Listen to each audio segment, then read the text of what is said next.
दिए ठड़ी आए जी। जे ही धनुषा का तूरी डरावे, सीता भी हिलाई जाए जी।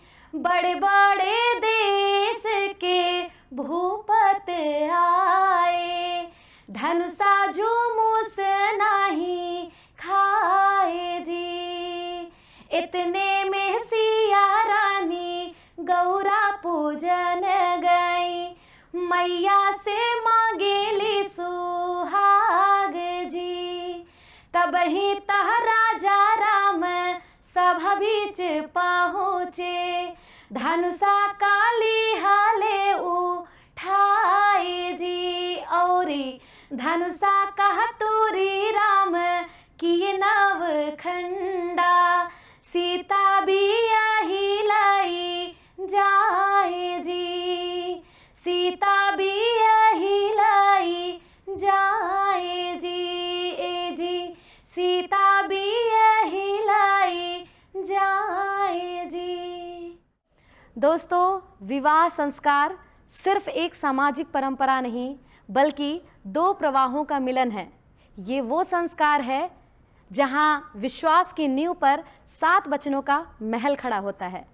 विवाह सिर्फ एक संस्कार नहीं बल्कि अग्नि को साक्षी मानकर 2 आत्माओं का मिलन है।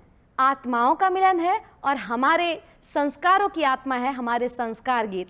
और हमारा ये कार्यक्रम सजा है इन्हीं संस्कार गीतों से। जी हाँ, मैं हूँ संजोली पांडे और एक बार फिर से लेकर हाजिर हूँ आप सभी का बहुत ही पसंदीदा कार्यक्रम, जिसके माटी के गीतों में है दम, जिसे आप सभी हम सभी सब लोग प्यार से कहते हैं संस्कारों की सरगम। दोस्तों, पिछले संकलन में मैंने बोला था कि मैं विवाह गीतों के अलग अलग धुनों के बारे में बताऊंगी। आपने सुना है बाबा बाबा पुकारी ले, बाबा ना बोले ले हो। अभी मैंने गाया राजा जनक जी पर अनेक ठाने। एक जो बहुत प्रसिद्ध धुन है, हठिया ही से नूरा महंग भाई बाबा, और साथ ही बाबा के दुलारी बेटी माई के परनावा, छोड़ दई है घरावा दुआर हो। दोस्तों, ये वाला गीत मैं आपको पूरा सुनाऊंगी, लेकिन अभी आज की हमारी पहली कलाकार अपने गीत को लेकर के आ रही हैं, लेकिन ये जानना है कि ये विवाह गीत के कौन से धुन को लेकर के आ रही हैं। चलिए जानते हैं और इस गीत का आनंद लेते हैं।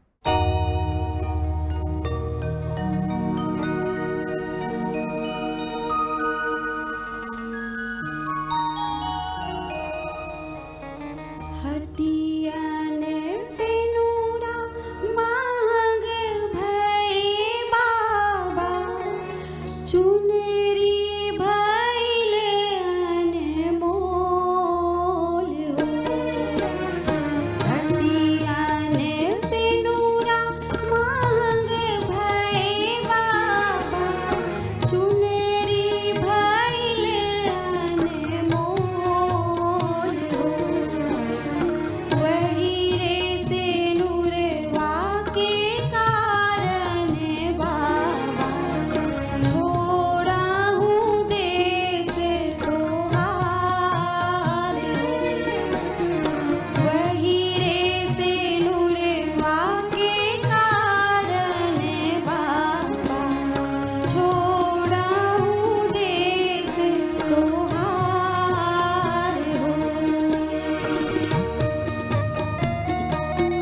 विवाह संस्कार में एक परंपरा है, एक शब्द है कोहबर। दोस्तों, कोहबर वो कक्ष है जहाँ पर विवाह के बाद पहली बार नवविवाहित जोड़ा एक साथ बैठते हैं। ये वो कमरा है जहाँ पे हमारे पूर्वज, हमारे दादा परदादा या हमारे पितृ और साथ साथ हमारे देवी देवता जिस कमरे में विराजमान होते हैं, जहाँ उनको आमंत्रित किया जाता है और जिस कमरे में उनको बिठाया जाता है। दोस्तों, कोहबर सिर्फ एक कक्ष नहीं बल्कि आशीर्वाद का एक कमरा है। आपको बता दें, कोहबर बनाया जाता है क्योंकि वो पहले से सिर्फ एक कमरा होता है, लेकिन उस कमरे को कोहबर बनाया जाता है और कोहबर बनाने के लिए बुआ को बुलाया जाता है। बुआ आती हैं, ये काम करती हैं, कोहबर को रंगती हैं और बाहर एक सुंदर चित्र बनाया जाता है। जैसे ये कमरा है, इसके दाएं तरफ बाएं तरफ हर तरफ सुंदर सुंदर चीज़ें बनाई जाती हैं। उसमें कहीं कमल, सूर, चंद्रमा, बांस, बेल के बूटे और साथ साथ पंछी बनाए जाते हैं जो सौहार्द और आशीर्वाद का स्वरूप होता है। दोस्तों, आपको एक बात और बताएं, जब ये कोहबर बनाया जाता है तो उस समय घर की महिलाओं को आमंत्रित किया जाता है। हे सुना, कोहबर बने जात बा, दीदी कोहबर बनावे जाते हैं, बुआ कोहबर बनावे जाते हैं। तो सबको बुलाया जाता है ताकि वो आएँ और बुआ जो कोहबर बनाने जा रही हैं उनको कुछ नेक चार दें, कुछ शगुन करें और फिर कोहबर के गीत गाएं। तो हमारे यहाँ क्या गाया जाता है? कोहबर तो बड़ा सुंदर, ना जाने कोने गुण, ना जाने बुआ के बनावे से, ना जाने गोबर गुण। कोहबर तो बड़ा सुंदर, ना जाने कोने गुण, ना जाने दीदी के रंगे से है, ना जाने कोहबर गुण। कोहबर बहुत सुंदर है। ये क्यों सुंदर है पता नहीं, बुआ की पतली पतली उंगलियों का कमाल है या दीदी की इतने सुंदर चित्रकारी का कमाल है, लेकिन कोहबर बड़ा सुंदर है। आइए, ऐसा ही कुछ कोहबर का गीत लेकर आ रही हैं हमारी अगली कलाकार, तो आइए आनंद लिया जाए।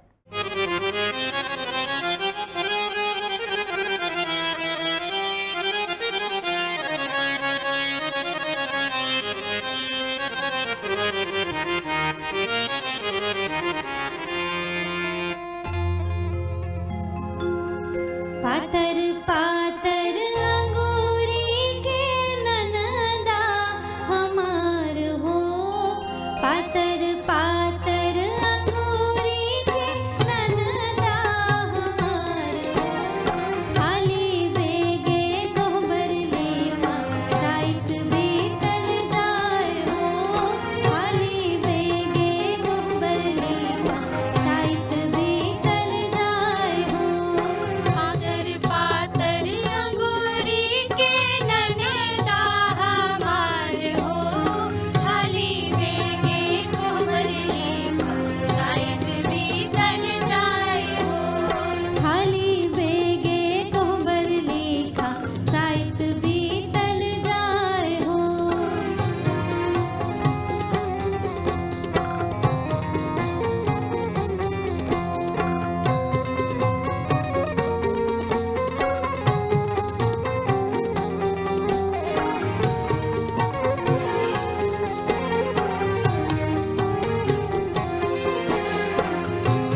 पातर अंगुरिया हो कोहबर रंगे जाली, फुआ के पातर अंगुरिया हो कोहबर रंगे जाली, मांगेली भरथरिया नेग हो कोहबर रंगे जाली, मांगेली भरथरिया नेग हो कोहबर रंगे जाली।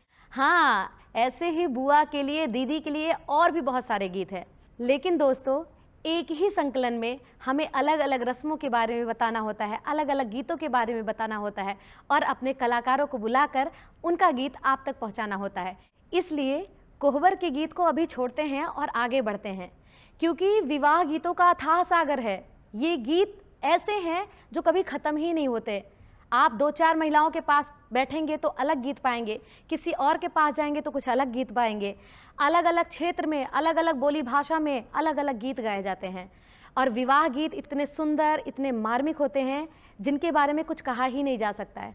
दोस्तों, विवाह से एक दिन पहले तक हर दिन बन्ना बन्नी, झूमर, नकटा, विवाह के गीत, सुहाग के गीत, जोग, मतलब बहुत सारे गीत गाए जाते हैं और बीच बीच में जो विवाह के गीत होते हैं वो लोगों को रुला जाते हैं। हमारे अगले कलाकार प्रतीक आ रहे हैं और वो लेकर आ रहे हैं एक ऐसा विवाह का मार्मिक गीत जिन्हें सुनकर सच में आपकी भी आंखों में आंसू आ जाएगा। आइए इस गीत का आनंद लेते हैं। बेरिया के बेरिया मैं बर जाहूँ बाबा, झांझरा मड़ौआ जी ने छाँव रे। बेरिया के बेरिया मैं बर जाहूँ बाबा, झांझरा मड़ौआ जी ने छाँव रे। झांझरा मड़ौआ सूरज के रे ज्योतिया, तोरा बदन कुम्हलाय रे, तोरा बदन कुम्हलाय रे। बेरिया के बेरिया मैं बर जाऊँ बाबा, झांझरा मड़ौआ जी ने छाँव रे। झांझरा मड़ौआ सूरज के रे ज्योतिया, तोरा बदन कुम्हलाय रे, तोरा बदन कुम्हलाय रे।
कुम्हलाय रे, तोरा बदन कुम्हलाय रे, तोरा बदन कुम्हलाय रे।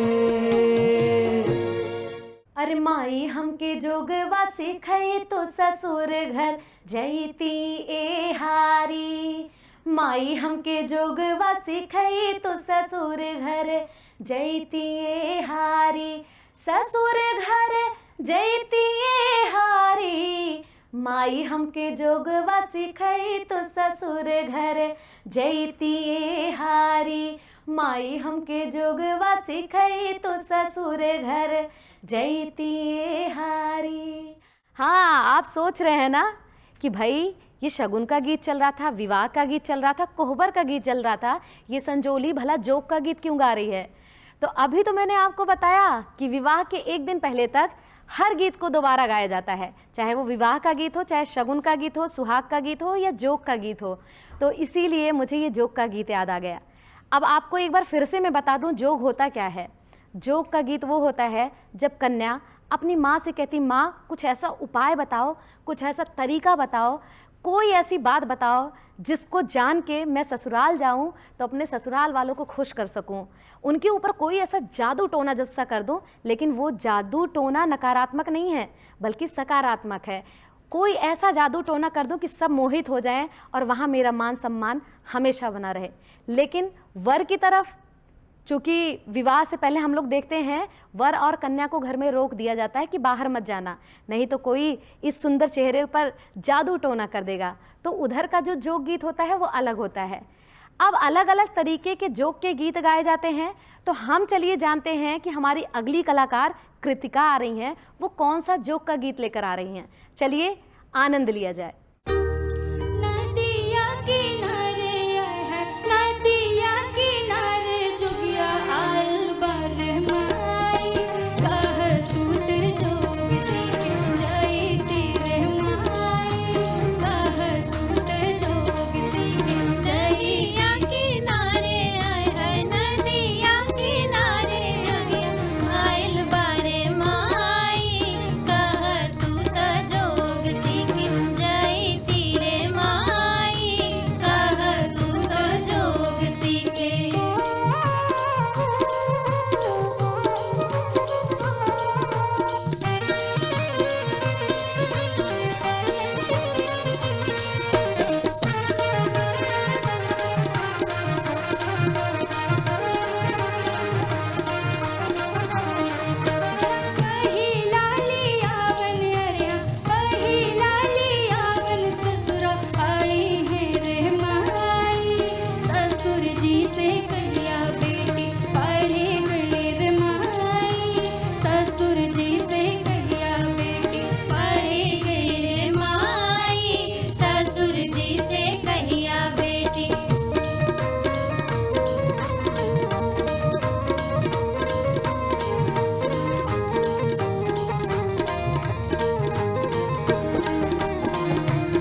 कितना सुंदर गीत है ना। ऐसे ही बहुत सारे विवाह संस्कार के अलग अलग गीत अलग अलग रस्मों के समय गाए जाते हैं। दोस्तों, एक गीत है जो सुहाग का गीत है, और सबसे पहले हमारे यहाँ सुहाग जब मांगा जाता है तो एक सुहाग का गीत ये ज़रूर गाया जाता है। वो कुछ ऐसे है। मैया रानी ने भेजा सुहाग, सुहागिन तेरे लिए, देवी मैया ने भेजा सुहाग, सुहागिन तेरे लिए, सुहागिन तेरे लिए गौरा मैया ने, हो देवी मैया ने भेजा सुहाग, सुहागिन तेरे लिए, देवी मैया ने भेजा सुहाग, सुहागिन तेरे लिए। कन्या सुहाग मांगने जाती है। सुहाग मैंने पहले भी बताया, धोबिन देती है या घर की स्त्रियां देती हैं या भाभी देती हैं। सुहाग मांगने की एक परंपरा जो हमेशा से चली आ रही है। ये सिर्फ एक परंपरा नहीं है, बल्कि सुहाग मांगने के साथ साथ एक आशीर्वाद मांगने का भी प्रतीक है, क्योंकि सुहाग एक संस्कार है और इन्हीं संस्कारों के अलग अलग गीत होते हैं। जब ये रस्म निभाई जाती है तो उस समय सुहाग मांगने के गीत होते हैं, सुहाग देने के गीत होते हैं और प्रार्थना के गीत होते हैं। चलिए देखते हैं संजना आ रही हैं और वो सुहाग का कौन सा गीत लेकर आ रही हैं।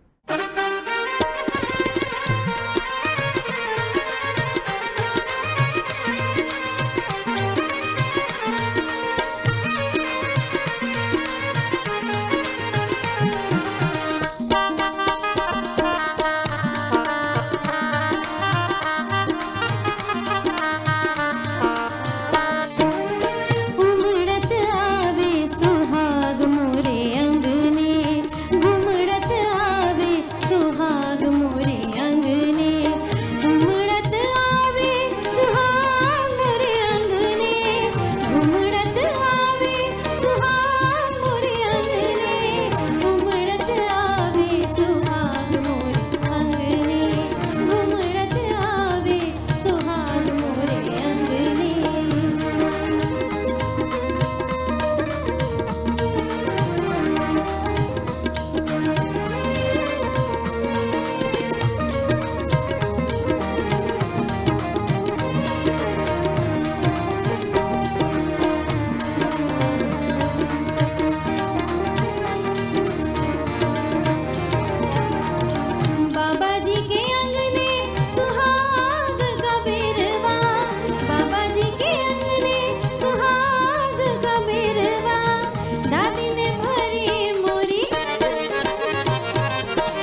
बाबा के दुलारी बेटी माई के परनवा, छोड़ दई है अंगना दुआरी हो।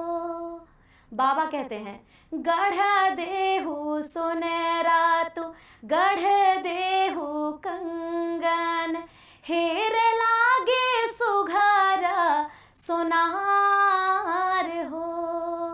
सोनावा पहिर बेटी चौके जे बैठी, अखिया ढूरन लागे आस हो। जब बेटी रोने लगी बाबा पूछते हैं काहे मोरी बेटी अनाधान थोर भय, की हो रामैया बार छोट हो। कवने करनवा बेटी चौके तू बैठू, अखिया ढूरना लागे आस हो। बाबा पूछते हैं कि क्यों रो रही हो, तो बेटी कहती है नाही मोरे बाबा ई अनाधान थोर भाई, नाही रामैया वार छोट हो। हम हाई गोर सांवर मोर दुल्हा, तब ही गिरना लागे आस हो। कहती बाबा मैं तो गोरी हूँ और आपने दूल्हा ढूंढा वो बिल्कुल सांवला। तो बाबा कहते हैं सांवर सांवर जिनकारा बेटी, संवरे सूरतिया बखान हो। संवरे के मथवा तिलक भल शोभे, संवरे तो राम भगवान हो। संवरे के मथवा तिलक भल शोभे, संवरे कन्हैया भगवान हो। संवरे सूरतिया बखान हो। तो ऐसे ही देखिए कितने सुंदर सुंदर प्रसंग के कितने सुंदर सुंदर गीत हैं, अलग अलग भाव को समेटे हुए अलग अलग विवाह के गीत हैं। ये विवाह का गीत मेरा बहुत ही प्रिय गीत है और मैं इसे बहुत गाती हूँ, मतलब मुझे ये बहुत ही ज़्यादा पसंद है। ऐसे ही विवाह के बहुत सारे गीत हैं। विवाह यानी कि मंगल उत्सव, लेकिन गीत उतने ही मार्मिक जो हर किसी को रुला जाते हैं। आइए हमारी अगली कलाकार आ रही हैं ऐसा ही एक मार्मिक प्रसंग लेकर, जो अपने गीत से आपको घर बैठे मार्मिक कर देंगी, रुला देंगी।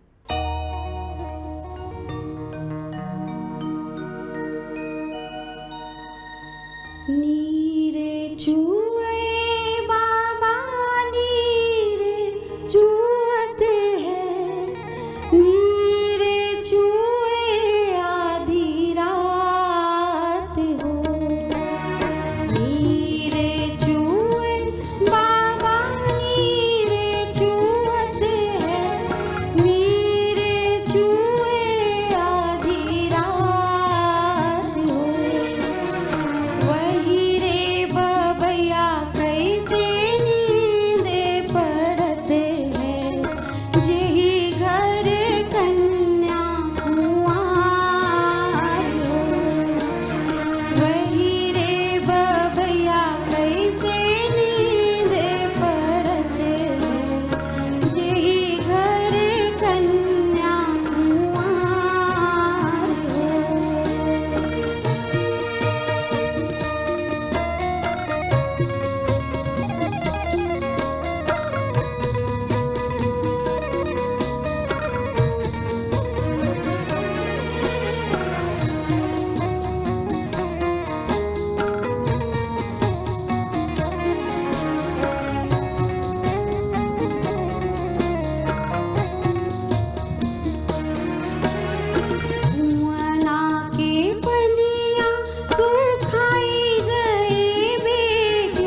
बढ़ई बबैया तोरा निधान सुनवा बढ़ई लही सर गाय हो बढ़ई बबैया तोरा निधान सुनवा बढ़ई लही सर गाय हो जियाई बबैया तोरा राज दुलरुआ जेही घर रची है बिया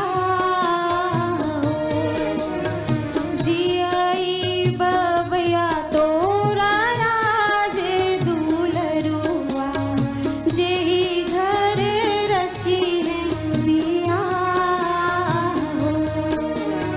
नीरे छुए बाबा नीरे छुअत है नीरे छुअत आधी रात हो नीरे छुअत आधी रात हो नीरे छुअत आधी रात हो। दोस्तों, इस मार्मिक गीत के साथ या यूं कहे आज के संकलन के अंतिम गीत के साथ आज का ये अंक यहीं पे विराम ले रहा है। लेकिन ये विराम शादी विवाह के गीतों का नहीं है, क्योंकि अभी तो आज हमने सुना मंगल गीत, सुहाग का गीत, शगुन का गीत, विवाह का गीत, लेकिन अभी बन्ना बन्नी की धूम बाकी है, बन्ना सहाना सब कुछ बाकी है। लेकिन समय की मर्यादा हमें ये सिखाती है कि हमें समय के साथ चलना चाहिए और आपसे विराम लेना चाहिए। इन मंगल कामनाओं के साथ कि सभी स्त्रियों का सुहाग बना रहे, हर घर में मंगल ही मंगल हो, मैं संजोली पांडे आप सभी से विदा लेती हूँ। लेकिन वादा करती हूँ कि मिलूंगी अगले शुक्रवार रात 9 बजे आपके इस अनोखे अद्भुत कार्यक्रम में, जिसके माटी के गीतों में है दम, जिसे कहते हैं संस्कारों की सरगम। देखते रहिए हर शुक्रवार रात 9 बजे।